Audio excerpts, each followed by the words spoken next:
करेंगे खबरों की ओर। सबसे पहले बात करेंगे मेरठ की। लाठीचार्ज मामले का एनएचआरसी ने संज्ञान लिया है, जहां डीजीपी और प्रमुख सचिव गृह से रिपोर्ट मांगी गई। शांतिपूर्ण प्रदर्शन पर पुलिस कार्रवाई की शिकायत, जहां हत्या मामले में न्याय की मांग को लेकर प्रदर्शन था। तो ये बड़ी और अहम खबर आपको बता रहे हैं, जहां लाठीचार्ज मामले का संज्ञान अब यहां पर लिया गया है। डीजीपी और प्रमुख सचिव गृह से रिपोर्ट मांगी गई है। शांतिपूर्ण प्रदर्शन पर पुलिस कार्रवाई की शिकायत और हत्या मामले में न्याय की मांग को लेकर यह प्रदर्शन था जब लाठीचार्ज किया गया। और देखिए, इस मामले का एनएचआरसी ने खुद संज्ञान लिया है, जहां डीजीपी और प्रमुख सचिव गृह से अब रिपोर्ट मांगी गई है। जिस तरह से यहां पर लाठीचार्ज किया गया, शांतिपूर्ण प्रदर्शन पर पुलिस कार्रवाई की शिकायत हुई, उसके बाद इस मामले में अब देखिए रिपोर्ट तलब की गई। हत्या मामले में न्याय की मांग को लेकर प्रदर्शन किया गया था। अब एनएचआरसी ने खुद इस मामले में संज्ञान लिया है। आप क्यों नहीं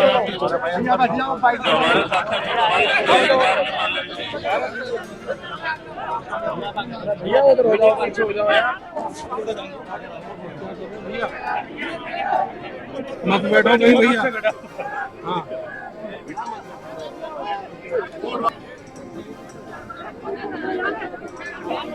देखिए, चंद्रशेखर आजाद जो कि टोल प्लाजा पर पहुंचे, काफिला पहुंचते ही पुलिस ने अपने घेरे में ले लिया। चंद्रशेखर को गांव जाने पर पुलिस ने रोका है। 3 गाड़ियां लेकर गांव जाना चाहते थे चंद्रशेखर। इन्हें किसी भी मामले में अपने ऊपर होने वाली जुल्म जाति के विरुद्ध लड़ाई कानून को अपने हाथ में लेकर नहीं, बल्कि कानून के दायरे में रहकर करना है।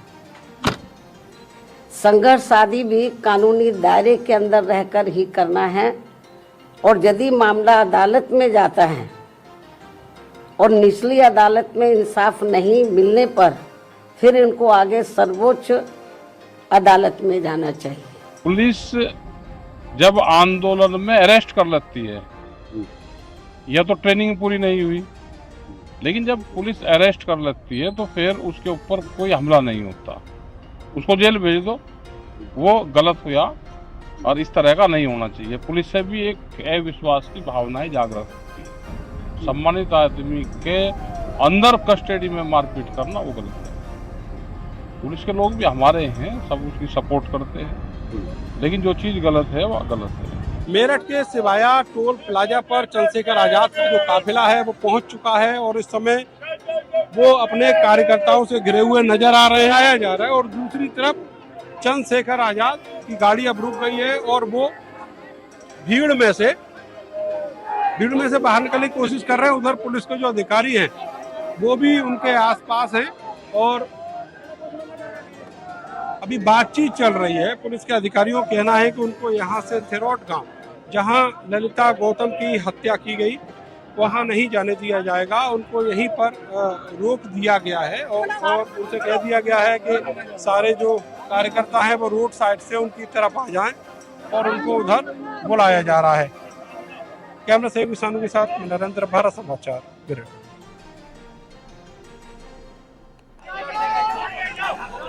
और नरेंद्र हमारे साथ जुड़ चुके हैं अधिक जानकारी के साथ। नरेंद्र, आप ये तस्वीरें दिखा रहे थे, किस तरह से वहां पर चंद्रशेखर आजाद पहुंचे, उन्हें पुलिस ने रोक लिया है। मौजूदा हालात अभी क्या बने हुए हैं, किस तरह की स्थिति है? देखिए, करीब 1 से 1,500 लोगों की जो भीड़ है, जो कार्यकर्ता हैं चंद्रशेखर आजाद की पार्टी के, वो यहाँ पर पहुंचे हुए हैं। और अभी चंद्रशेखर आजाद और उनकी पार्टी के कई सारे नेता यहाँ पर मौजूद हैं। फिलहाल चंद्रशेखर आजाद और कुछ नेता यहाँ पर जो टोल प्लाजा के पास एक कॉन्फ्रेंस रूम है वहाँ पर पहुंचे हुए हैं और वहीं पर जो पीड़ित परिवार है, जो ललिता गौतम का परिवार है, वहाँ पर आया हुआ है, उनसे वो बातचीत कर रहे हैं। पुलिस ने ये तय किया था कि चंद्रशेखर आजाद को यहाँ मेरठ की सीमा के अंदर जो टोल प्लाजा है उसके आगे नहीं जाने देना है और उसके लिए सुबह से ही बैरिकेड किया गया था सड़क को और वहाँ पर बड़ी तादाद में जो पुलिस फोर्स है वो तैनात की गई थी। पुलिस ने यही मैनेज किया सारी चीजों को और यहाँ पर चंद्रशेखर आजाद को करीब 2 से 3 घंटे रोका गया और उसके बाद परिवार को यहीं बुलाकर उससे मुलाकात जो है वो कराई जा रही है।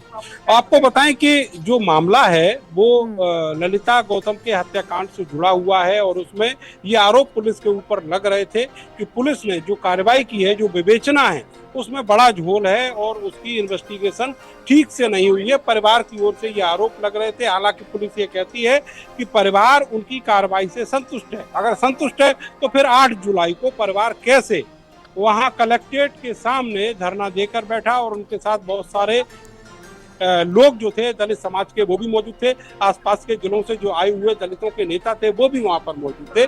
उसी समय एसएसपी ने लाठीचार्ज किया और उसके बाद से लगातार ये मामला पॉलिटिकल टूर पकड़ गया और अब स्थिति यह है कि विरोधी दल एकजुट होकर पुलिस को टारगेट कर रहे हैं और पुलिस की कार्रवाई पर, उसकी कार्यशैली पर सवाल खड़े कर रहे हैं। एनआरएचएसी से लेकर और जो SC ST आयोग है वहां तक शिकायत हुई है और वहां से सरकार से जवाब भी मांगा गया है।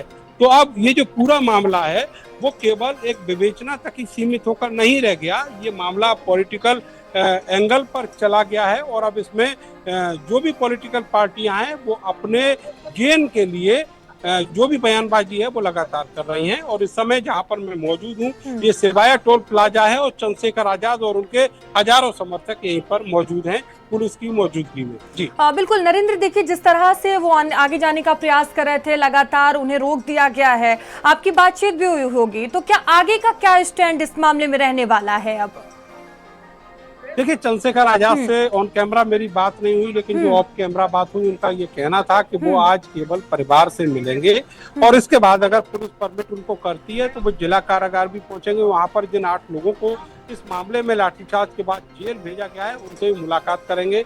अभी उनकी परिवार के साथ जो मुलाकात का सिलसिला है वो चल रहा है।